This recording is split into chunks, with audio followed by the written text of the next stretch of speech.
Il faut comprendre que Poutine, si on revient sur Poutine, qui est au départ, on va dire, un agent de l'agenda mondialiste, au sens où c'est un petit officier du KGB qui se retrouve au moment de la destruction de l'URSS ou de l'effondrement de l'URSS, c'est à la fois les deux, se retrouve en fait l'auxiliaire, de par sa position de policier d'une certaine manière, des oligarques dont on connaît l'origine communautaire, à Saint-Pétersbourg. Et à un moment donné, j'ai déjà expliqué comment il est arrivé au pouvoir, on ne va pas y revenir là maintenant, il s'est retrouvé proposé par Eltsine pour garantir, sécuriser le pouvoir des oligarques russes qui avaient pillé les richesses de la Russie à la faveur de l'effondrement de l'URSS.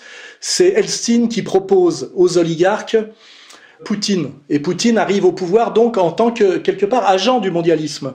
Et puis, le miracle, c'est un miracle pour nous, ça l'est pas pour les oligarques, on a cette fameuse réunion où les oligarques lui ont donné, je dirais, les fusils, puisqu'il est agent du FSB et qui contrôle en fait ce qui reste de violence organisée en Russie pour protéger les prédateurs oligarques, on lui donne le fusil, et au lieu de mettre ce fusil au service des chéquiers, on va dire, il retourne en tant que patriote russe ces fusils contre le chéquier, contre l'échiquier. Вот это государство вы сами и формировали в значительной степени через подконтрольные вам политические и околополитические структуры.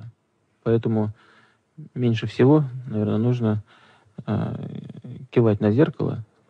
Давайте в этой части принципиально, конкретно поговорим открыто, что нужно сделать для того, чтобы взаимоотношения в этой сфере были абсолютно цивилизованными и прозрачными. Ce jour-là, Vladimir Poutine les met en garde. S'ils veulent conserver leur pouvoir, ils doivent partager leurs richesses avec l'État et surtout ne plus se mêler de la politique. Et il envoie Khodorkovsky qui lui fait remarquer que c'est eux le pouvoir et pas lui, il l'envoie au goulag. Poutine, visiblement en colère, s'en prend à l'empire pétrolier de Khodorkovsky, la compagnie Yukos. Надо отдать должное руководству компании ЮКОС. Так? Она договорилась с налоговой службой, приняла все претензии и закрыла все проблемы, закрывает все проблемы с государством. Но как-то эти проблемы возникли. Khodorkovsky est arrêté peu de temps après et passera 10 années en détention, la plupart dans un camp de Sibérie. L'État saisit ses biens. Et les autres oligarques savent à quoi s'en tenir. Et c'est ça la grande bascule. C'est la première bascule, c'est celle-là. C'est Poutine est traître à l'oligarchie mondiale une première fois.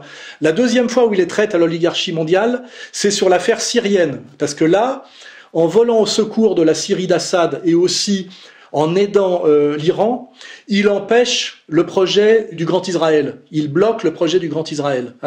Donc il a deux fois porter atteinte à l'agenda, je dirais, mondialiste et vétérotestamentaire. Et là, sur l'Ukraine, c'est la troisième fois. Je dirais, c'est forcément la fois de trop. Et c'est comme ça qu'on peut répondre à la question qui est, je dirais, la contradiction maximale et qui démontre le mensonge du discours officiel occidental qui s'appuie d'ailleurs sur une petite ruse de vocabulaire de Poutine. Et cette phrase, je vais la sortir maintenant parce qu'elle est à mettre au frontispice. Pourquoi tous ces juifs veulent-ils empêcher Poutine de dénazifier l'Ukraine? Normalement, ça n'a pas de sens. J'ai décidé de mener une opération militaire spéciale. Son objectif est de protéger les personnes qui souffrent des abus et du génocide de la part du régime de Kiev depuis 8 ans. À cette fin, nous nous efforcerons de démilitariser et de dénazifier l'Ukraine.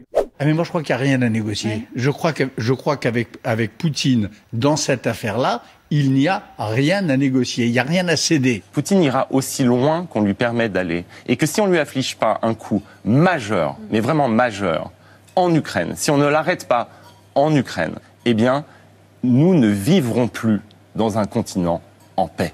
Donc on comprend bien que l'enjeu n'est pas de dénazifier l'Ukraine et qu'on voit bien que là, Poutine se sert d'une vieille rhétorique antifasciste stalinienne, puisqu'il est aussi un peu l'enfant de Staline et de l'URSS, mais qu'en réalité, il se joue bien autre chose. Et pour ça, il suffira de creuser un peu pour savoir qui a le pouvoir aujourd'hui en Ukraine et qui a peur de le perdre, pour comprendre que la question de l'Ukraine va bien au-delà de la dénazification et que ce que très justement notre camarade Xavier Moreau appelle les ukro-nazis n'ont pas grand-chose à voir avec les anciens nazis.